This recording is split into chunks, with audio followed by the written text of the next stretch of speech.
이번 시간에는 전주시의 주요 재개발 계획 중 하나였던 전주 종합경기장 얘기를 해볼까 합니다. 관련 논의가 시작된 지 무려 16년 만에 시가 최근 행정 절차를 밟기 시작하며 사업이 본격화됐죠. 그야말로 우여곡절이 많았던 그간의 과정을 먼저 엄상현 기자가 정리했습니다. 지난 1963년 제44회 전국체육대회를 위해 지어진 게 바로 전주 종합경기장입니다. 이후 1980년 제61회 전국체전을 다시 치르기 위해 대대적인 정비공사를 거쳤고 지금의 모습을 갖추게 됐습니다. 그러다 지난 2004년 전주시는 당시 전라북도 소유였던 해당 부지를 무상으로 양여받는 대신 육상 경기장과 야구장 등의 대체 시설을 짓는 내용의 이행각서를 체결합니다. 2010년 당시 송화진 전주시장은 경기장 부지를 민간에 양여하고 대체 시설과 컨벤션 센터를 기부받는 이른바 기부대 양여 방식으로 개발 계획을 변경합니다. 2011년에는 컨벤션 사업을 아예 시가 추진하겠다며 민간 사업자의 부담을 완화했고 2012년 롯데쇼핑을 우선 협상 대상자로 선정합니다. 하지만 이후 시민단체와 중소상인들의 반발에 부딪혔고 2014년 지방선거까지 맞물리며 논의는 다시 수면 아래로 가라앉습니다. 선거에서 김승수 시장이 당선되며 개발은 새로운 국면을 맞게 됩니다. 김 시장은 앞선 기부대 양여 개발 방식에 반대했고 2015년 시 재정으로 공원을 만들어 시민에게 돌려주겠다고 발표합니다.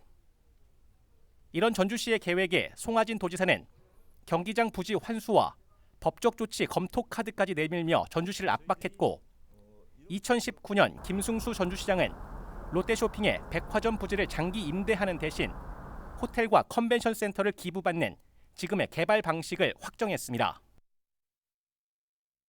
그렇다면 전주 종합경기장의 앞으로의 계획과 절차는 어떻게 되고 남은 과제는 없는지 취재기자와 좀 더 얘기 나눠보겠습니다. 엄상현 기자 나와 있습니다. 네, 엄상현 기자, 네. 앞서 리포트를 통해 봤지만 정말 우여곡절의 16년이었던 것 같습니다. 최근에는 이 종합경기장이 어떻게 개발될지에 대한 밑그림이 나왔죠? 그렇습니다. 먼저 정식 개발 명칭이요. 시민의 숲 1963 프로젝트입니다. 종합경기장이 지난 1963년도에 도민의 성금으로 이렇게 지어진 거거든요. 이런 의미를 좀 부여한 거고요.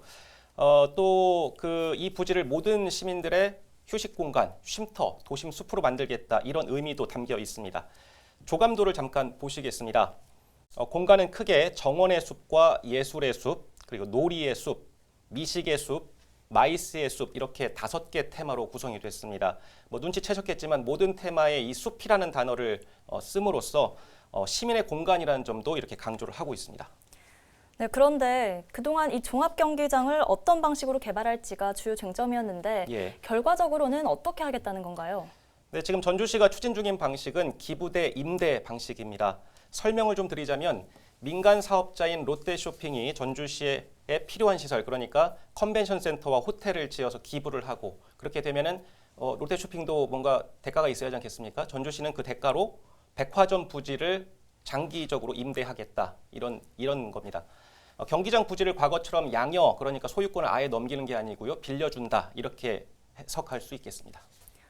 네, 그렇다면 이제 앞으로의 절차는 어떻게 되나요? 네, 전주시는 일단 그 롯데쇼핑이 호텔과 컨벤션 센터를 짓을 수 있도록 타당성 조사를 올해 안에 마무리한다는 계획입니다. 이후에 지방재정투자심사를 신청을 하고요. 의회의 동의를 얻는 절차가 좀 남아 있습니다. 이 같은 행정적인 계획들이 예정대로 계획대로 간다면 착공 시점은 한 2023년 정도로 예상해 볼 수가 있겠습니다. 네, 그런데 지난 2012년에 롯데쇼핑이 우선 협상 대상자로 선정이 되면서 시민단체와 또 중소상인들의 반발이 많았습니다. 이번에는 그런 우려는 없습니까? 네, 그때와는 조금 상황을 다르게 보셔야 할 것 같은데요. 앞서 소개한 양여냐, 임대냐 이런 부지 소유권도 그렇고요. 지난 2012년에 최초의 롯데쇼핑이 세웠던 계획은 이곳에 그 복합 쇼핑센터를 짓는 계획이었어요. 그런데 이번에는 백화점만 짓기로 했기 때문에 어떻게 보면 규모가 좀 줄어든 셈이 되겠죠. 물론 우려의 목소리가 아예 없는 건 아니에요. 전주시가 이 같은 계획을 발표할 때까지 과연 시민들하고 얼마나 소통을 막 하긴 했냐 이런 지적들이 지금 계속 꾸준히 제기가 되고 있거든요. 이점에서 그 참여자 전북시민연대 이창엽 사무처장의 말을 좀 듣고 가겠습니다. 전주시가 그 시민들의 여론 수렴 과정을 거의 생략한 채로 롯데 시설 건립 절차를 먼저 시행하는 것이 옳지 않고요. 전주시가 지금이라도 전향적인 자세로 시민의 숲 조성을 위한 그 절차에 들어가는 것이 맞다. 네, 이에 대해서 전주시는 지난해 3월부터 3,500여 명의 시민을 대상으로 설문조사를 해서 의견 수렴을 했고 또 2,100여 명의 시민 참여단을 통해서 역시 의견 수렴을 했다. 그러니까 의견 수렴은 할 만큼 했다. 이런 입장을 밝히는 바 있습니다. 네, 그런데 이제 한 가지 더 내년이면 지방선거가 치러지는데요. 네. 종합경기장 개발과 관련된 그 논의 시점이 바로 지금이라는 점 어떻게 보시나요? 네, 2012년에 롯데쇼핑이 우선협상 대상자로 선정됐을 때 이듬해부터 이제 개발 논의가 본격적으로 진행이 됐거든요. 그리고 2014년 그 다음 해 그냥 선거가 있었죠. 지방선거가 있었던 이 선거에까지 영향을 미쳤단 말이에요. 전주시의 이번 개발 계획 발표도 어떤 식으로든 내년 지방선거가 또 있거든요. 내년 지방선거에 영향을 줄 것으로 확신합니다. 네, 엄상현 기자 수고하셨습니다. 네.